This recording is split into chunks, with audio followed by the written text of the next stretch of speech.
Oke, tes. Oke, kita mulai ya. Oke, selamat siang ya. Kami di bahas soal cpns.com. Saya Andrian. Nah, kali ini kita pengen ini ya, sama-sama ini nih bahas soal ya, bahas soal latihan CPNS ya, masih sama dengan video-video sebelumnya, yaitu dari latihan soal tes ASN, tes wawasan kebangsaan atau TWK 11 ya. Oke, kita mulai ya. Oke, nomor 12. Saya bacain dulu soalnya. Oke. Pada awal kemerdekaan RI, dalam hal kewarganegaraan, penduduk Indonesia keturunan Eropa diberlakukan apa nih? Ya, A. Stelsel pasif, ya. B. Dui kewarganegaraan, C. Stelsel aktif, D. Apartheid, E. Kultur stelsel. Oke ya, jadi kalau kita lihat di sini ya teman-teman ya, soalnya itu, bentar saya cek dulu ya, suaranya udah ada belum ya? Bentar, sorry. Tes, oh ya udah ada ya, nah takut nggak ada soalnya. Oke, jadi di sini pertanyaannya adalah, jadi bagi penduduk Indonesia keturunan Eropa nih, ya misalnya nikah campur gitu ya, itu pas awal kemerdekaan tuh warga negaranya gimana sih gitu ya, di sini ada pilihannya. Ya, yang jelas pasti bukan ya, kultur stelsel, ini mah tanam paksa ya kalau nggak salah ya, zamannya Belanda. Oke, jawabannya apa nih menurut kalian? Tolong dijawab dulu dong ya. Udah, oke, kita lihat ya jawabannya apa ya. Jawabannya adalah stelsel aktif ya, atas ya. Oke, kita lihat ya. Ini bipartit ya, kayak di kewarganegaraan tuh nama lainnya bipartit tuh, masalah punya dua kewarganegaraan. Kalau apartit kan nggak punya kewarganegaraan ya. Oke, kita lihat pembahasannya apa yang nomor 12 ya. Kita lihat sebentar ya, sorry. Ya, satu-satu dulu ya. Oke. Jadi pada awal kemerdekaan RI ya, Republik Indonesia, dalam hal kewarganegaraan, penduduk Indonesia keturunan Eropa diberlakukan stelsel aktif. Maksudnya apa tuh? Stelsel aktif ya. Karena ada yang pasif juga tuh tadi kan ya. Oke, stelsel aktif adalah seseorang harus melakukan tindakan hukum tertentu secara aktif nih untuk menjadi warga negara Indonesia. Dalam hal stelsel aktif berlaku hak opsi. Maksudnya adalah kita dapat memilih mau punya kewarganegaraan mana. Oke, kita sesuai konteks saja ya. Jadi bagi orang Eropa awal kemerdekaan ya, kita lihat soalnya ya, penduduk Indonesia keturunan Eropa nih. Konteksnya kita itu aja ya. Oke. Ya, jadi stelsel aktif ya. Ya, yang kedua konsepnya adalah kata aktif ya.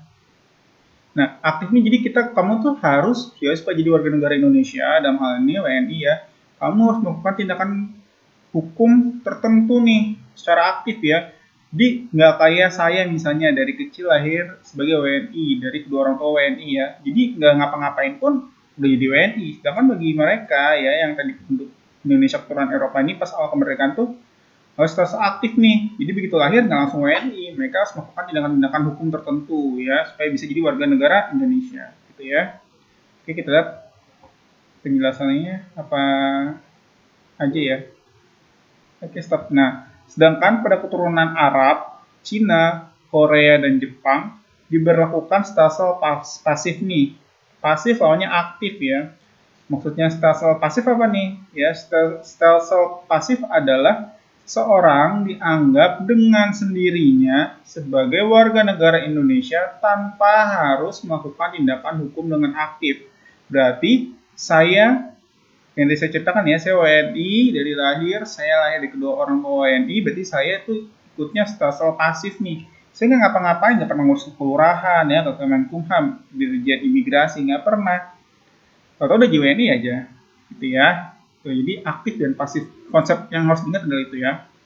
Aktif tuh Eropa. Nggak ngerti kenapa kok orang Jepang yang sama penjajah ya seperti Belanda kok dia dikasihnya pasif gitu ya.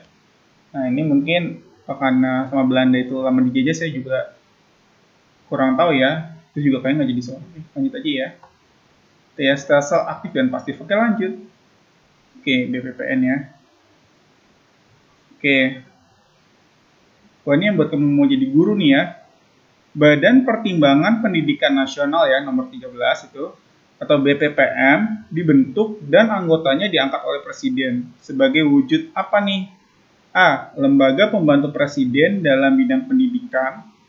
B. Pengawasan pemerintah dalam mutu pengendalian pendidikan. C. Lembaga non-pemerintah yang bergerak dalam bidang pendidikan. D. Institusi non-kementerian dalam perumusan kebijakan pendidikan.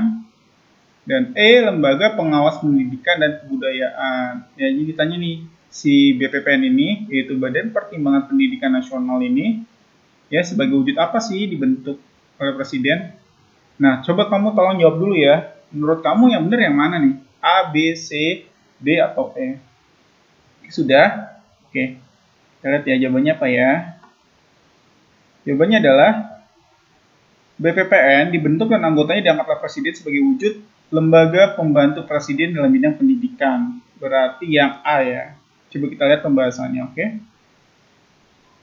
Pembahasan nih, wah buat kamu yang guru banget ya, oke. Badan Pertimbangan Pendidikan Nasional atau BPPN sebagai lembaga pembantu Presiden dalam bidang pendidikan.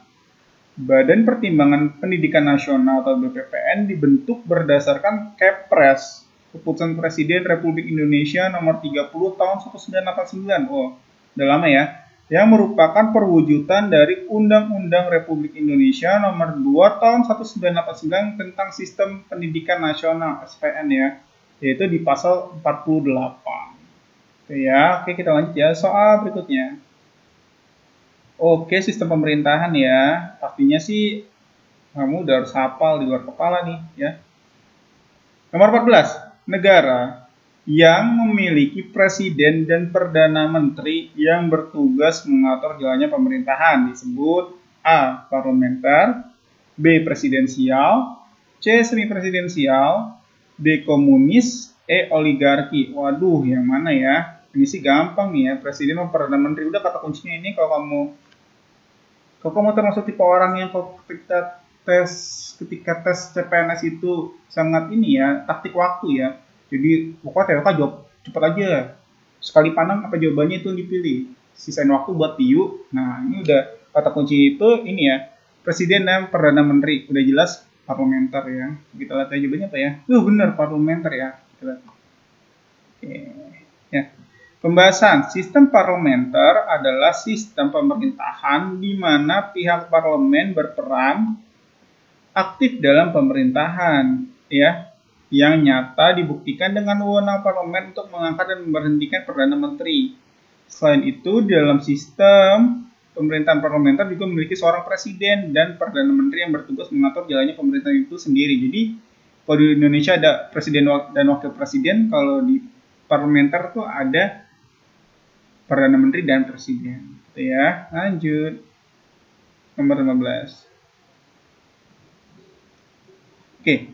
Nomor 15. Kebijakan yang definitif adalah, nah ini ya, definitif apa sih? Definitif ya, definisi gitu ya. Maksudnya apa sih gitu ya. A. Kebijakan yang dirumuskan melalui pemilihan alternatif yang sesuai. B. Suatu kebijakan yang telah diberi batasan jelas. C. Perumusan kebijakan yang memperhitungkan dampak positif dan negatifnya.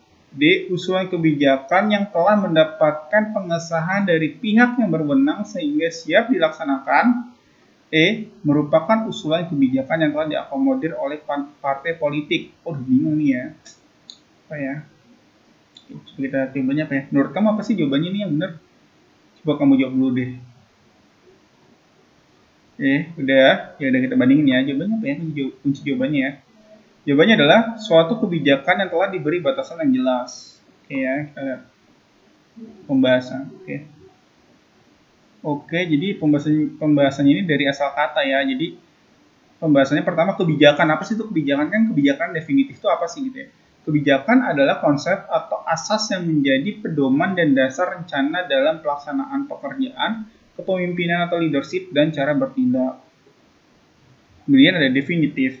Definitif adalah suatu hal yang tidak dapat diperdebatkan atau suatu hal yang sifatnya final dan tidak bisa berubah. Nah, final ya, definitif, final.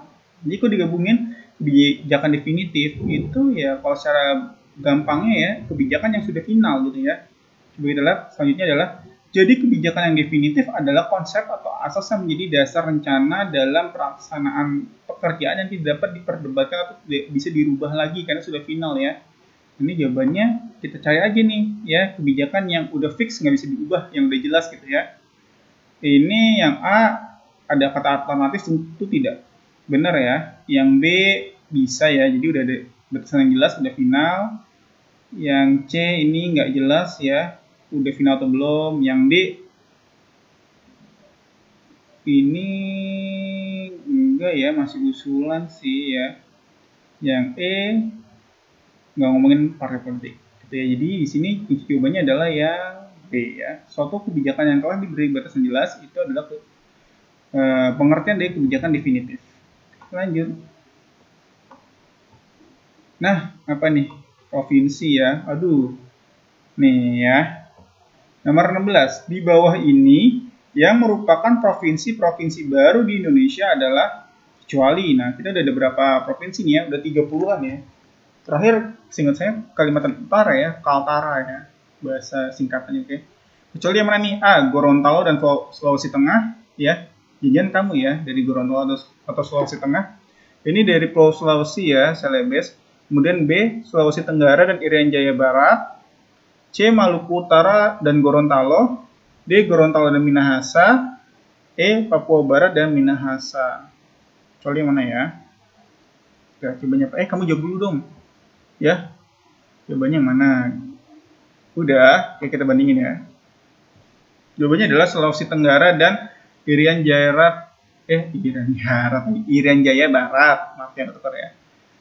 Iyalah, Sulawesi Tenggara kan Makassar ya. Itu udah ada lama ya, Ujung Pandang gitu-gitu ya. Sorry, Sulawesi Tenggara itu bukan Makassar, itu Sulsel ya. Coba kita cobanya apa ya? Suka bingung ya, soalnya kan bentuk Pulau Sulawesi kan kayak huruf K gitu ya, dari dua ya. Oke, lanjut. Oke. Jadi pembahasan sejak tahun 99, habis reformasi ya. Jadi sejak 1999 ya, tahun 99 ada penambahan provinsi baru ya, ini Banten ya, di ujung barat Pulau Jawa, Kepulauan Riau ya, Kepri ya. Ada yang dari Kepulauan Riau atau Riau Daratan, oke. Sulawesi Barat, Sulbar, Gorontalo, Papua Barat, Maluku Utara, Bangka Belitung, dan Provinsi Kalimantan Utara ya. Babel ya, Bangka Belitung dan Kaltara ya, Kalimantan Utara. Oke, lanjut ya. Lanjut. Nah, bendera negara Indonesia, nging ya. Aku potong ya, sorry. Oke, nomor 17. Ya, tetap semangat belajar, oke? Di tengah hujan ini, oke? Bendera negara Indonesia adalah, ini saya gampang ya, merah putih. Coba kita lihat pilihan jawabannya adalah A. Sang saka merah putih, B. Dwi warna, C. Sang merah putih, D. Pusaka, dan E. Merah putih. Jawabannya yang mana menurut kamu? Coba kamu jawab dulu ya. Tenang aja ya. Ini kan latihan. Oke. Sudah. Oke, kita lihat jawabannya ya. Jawabannya adalah sang merah putih ya, yang C. Kenapa nggak yang E, merah putih? Nah, kita lihat pembahasannya apa ya. Nah, ini kamu ya cerita dikit.